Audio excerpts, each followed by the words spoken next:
Dans la perspective d'un nouveau traité de l'Élysée, le Premier ministre et la ministre des Affaires étrangères a confié à Sylvain Wassermann, vice-président de l'Assemblée nationale, un rapport sur le transfrontalier franco-allemand. Pour innover au cœur de l'Europe, Sylvain Wassermann a fait 6 propositions, notamment sur l'enseignement de la langue du voisin. Je propose que la compétence de l'enseignement de la langue du voisin, de l'allemand en ce qui nous concerne, soit transférée à une collectivité locale de proximité.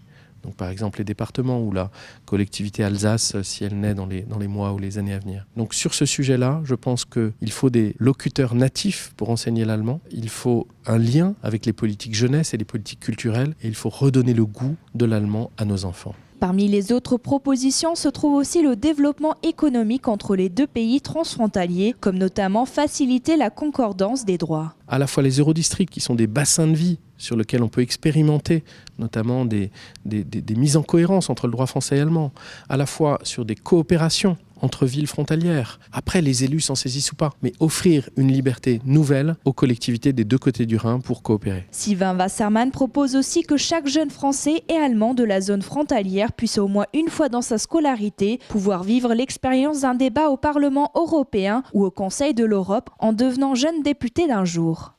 RGDS, partenaire des Alsaciens qui s'engagent.